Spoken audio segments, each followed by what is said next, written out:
and welcome. Today we're going to be doing a small tutorial on how to create a pattern for an already created art doll. We're going to be working with this little guy, a little deer critter. I understand he kind of looks more like a sheep at the moment, what with all this white fluff and the black, but trust me, he is a deer. He will have antlers later on.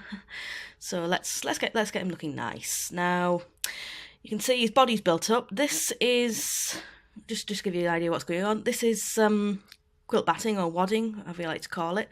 It's actually needle felt in shape. You can needle felt it. It's not as strong as actual felt fibres with wool, but it doesn't need to be particularly strong. It just needs to hold a rough shape. You can see he's got his legs and his face. These are all painted.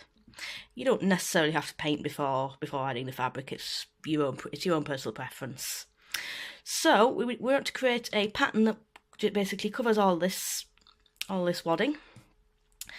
And there are several ways to do that. Sometimes you can just wrap the fabric around. Now, how I do it is I use some duct tape to create a sort of shell around the animal. And that creates a sort of form-fitting pattern that will wrap very nicely around the body. So, what do we need to do with this? We need scissors, obviously. We will need some cling film. Of course, we want some duct tape. And finally, we want to make sure we've got a permanent marker. That's just for drawing on the tape, so we can see the pattern. So let's get started.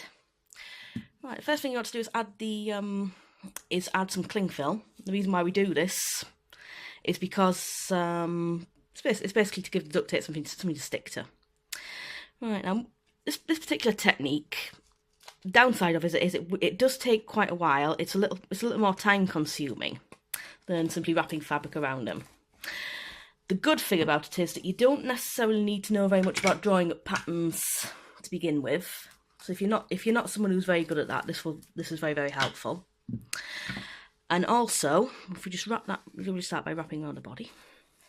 And also, you get a very, very, very good form-fitting pattern. It's particularly useful if you have anything with complicated sewn on markings. For example, my Arcanine doll, which I did recently, had these very, very complicated sewn on stripes, and we used this pattern technique to get it to work. So what we want to do is to just make sure that the whole body is covered in this cling film. Now, it doesn't need to be particularly neat or tidy. You just want to make sure it's covered. Come on, you. Oops.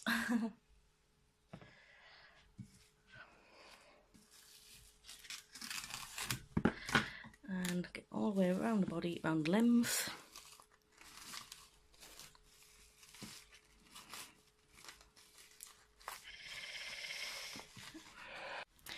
Now, once you're done with that, you should have something that's completely covered and wrapped up in this cling film all the way around. Now, notice I've done these legs, but these legs I'm leaving free, and the reason for that is because this guy's going to have a symmetrical shape, no real difference on either side.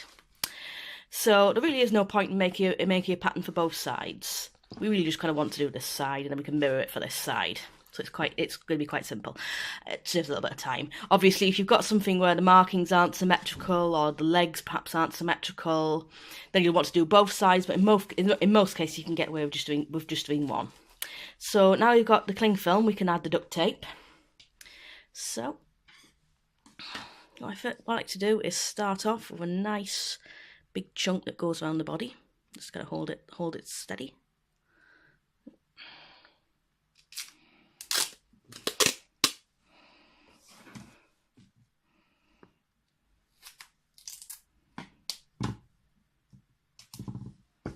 Okay, so I generally start out by just wrapping some around here.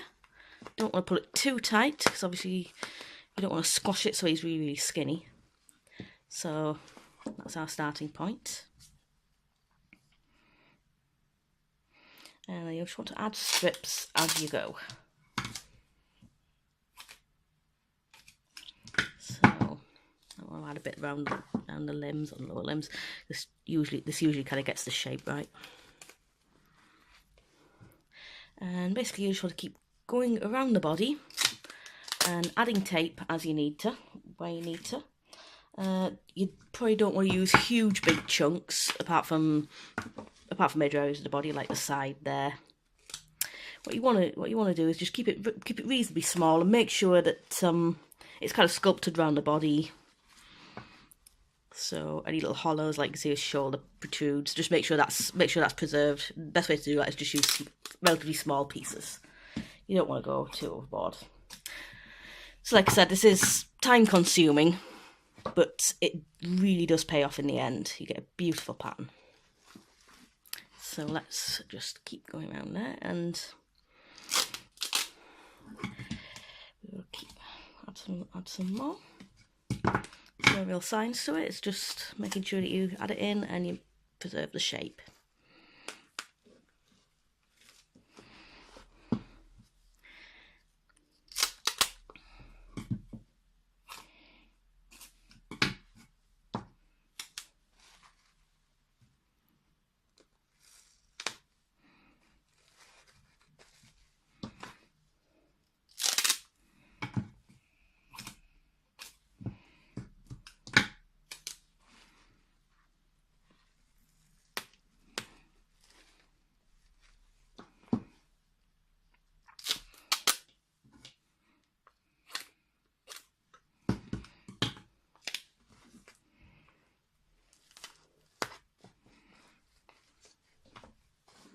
Once you've added all the tape, and once again the tape is only on one side because we only need to do it on one side, you've got your nice shell around the body of the animal.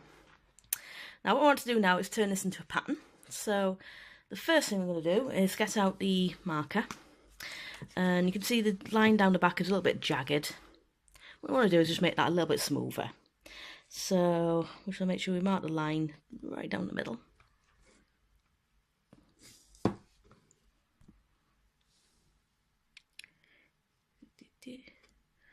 This marker's a little bit dry, but it gets the point across.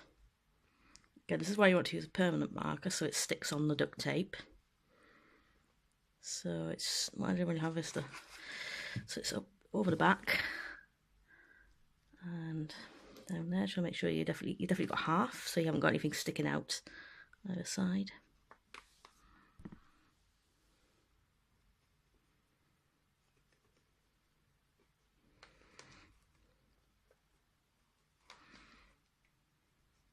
Okay, so there we go.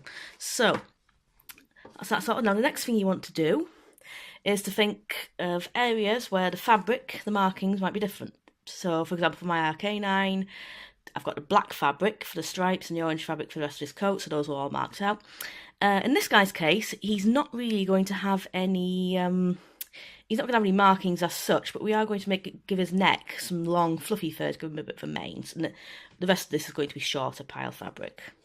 So let's mark out the neck. So we're just going to mark out where we want that longer pile fabric to be. So we're going to kind of run it down here and run it between the front legs, like that. Okay. So next thing we want to do is basically cut that loose. And we want to cut that down the side of the body, so let's snip them free.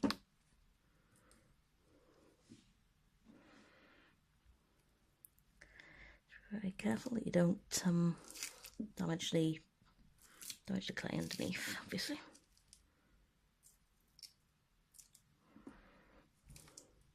So snip down there.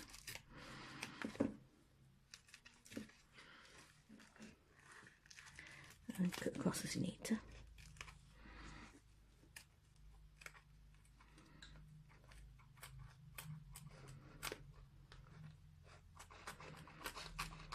All the way down there. Just pull that away. Anything on that side you can basically discard because it's not important. It's just extra. It's just extra fluff. So all the way off. Pull off his face, and you can see the duct tape is stuck to the it sticks to the cling film, so it doesn't stick to your doll's body. Slip back up over the tail, quite a tiny little tail on this one, because he's a deer. So there.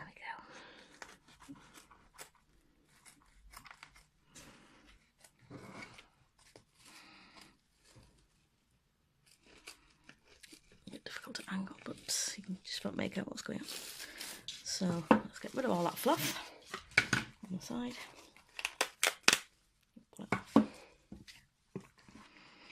Okay, so it's kind of freedom, but obviously it's still wrapped around his legs. So what I generally do when I create this pattern is I make it so it's kind of like a coat that goes over the body and it wraps around the legs, and it's mainly sewn up here and up here. So way to cut to free the legs open. So I'm going to start here where the main joins onto the underbelly, because that's going to be a seam line anyway. And cut up there, and we freed the legs. And the other one again. Up on the inside leg there. And the reason for that is that bit is going to be sewn up once everything else is done, so that's an inconspicuous place to kind of tidy it all up. Okay, so let's free that and free that, and we just put this little guy aside for now. What you'll see is we've kind of got a little standalone shape. Just pull this extra stuff that's. Get rid of this extra stuff because we don't really want it, because that was just covering the hooves, and you can see the hooves are not going to be covered.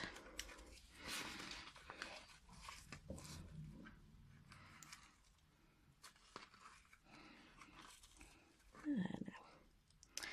So once we've got that, we want to make sure it lies flat, because obviously you're going to be transferring this onto flat pieces of paper.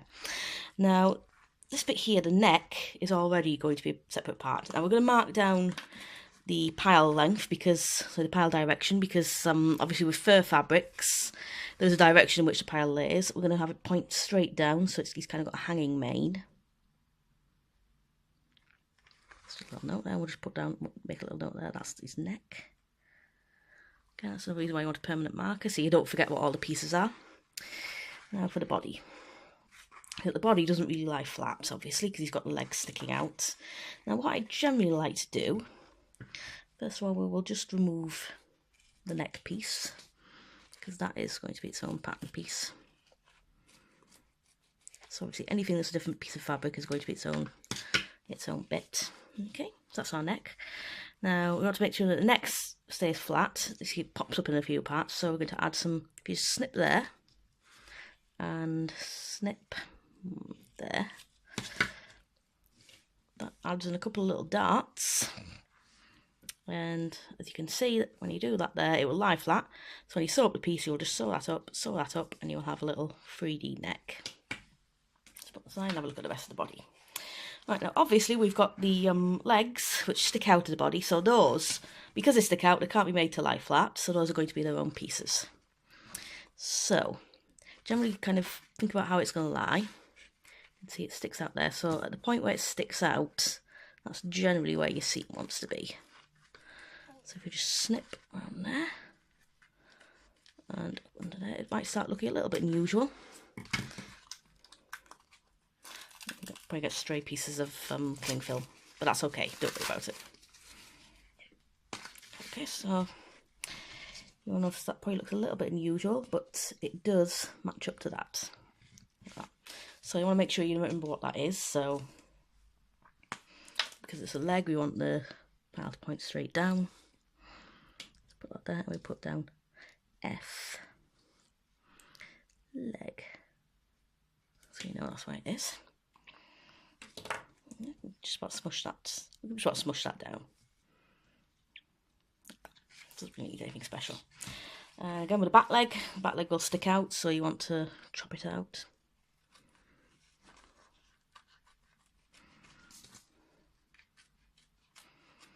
Just make sure that's, again, see anywhere it just protrudes or anything, that's generally where you want to put your pattern marking. So there we go again. And you can see that will lie there, and that will attach to that. So make sure we've got our pile marking, and that can be B,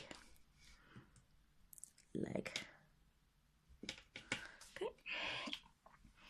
And finally, we've got it just about working, but the tail obviously sticks out again. Can't make that lie flat, so it's going to be its own piece.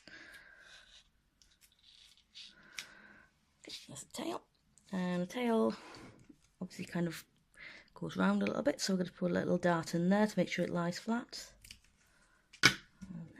And the tail, got a fabric point towards the end of the tail, and make a little note again. Tail. And then we should have the body. So that's the make sure that lies flat too. We've got a little hump there on, which is where the shoulder is. So put a little dart through there so it sticks, so it doesn't stick out. We deer kind of have these very protruding shoulders, which is where that comes from. Okay, I think that will look quite nice. So for the body, we just kind of want it to point backwards and slightly down the pile, that is, just like the fur on a real animal would. If you stroke an animal, you'll just, it kind of goes down that way. So putting that all together, we have the body, we have a neck, and a front leg, back leg, and a tail. And that is your pattern. So basically what we will do, so what you want to do there is just sew it all up. You will leave the belly is left open and the inside legs left open, and they will wrap around the sky. You can sew it on, and you'll have a lovely, lovely form-fitting pattern that really fits the body. So I hope that was helpful for you, and it kind of gave you some insight into how I work. Remember, this is just how I work. You might find a technique that works for you, which is slightly different, which is completely different, and that is okay. Everybody works differently, and everybody has their own way of doing things. So use this as a guide. If it works for you, that's great. If it doesn't work for you, that's great too. And thank you very, very much for watching, and goodbye.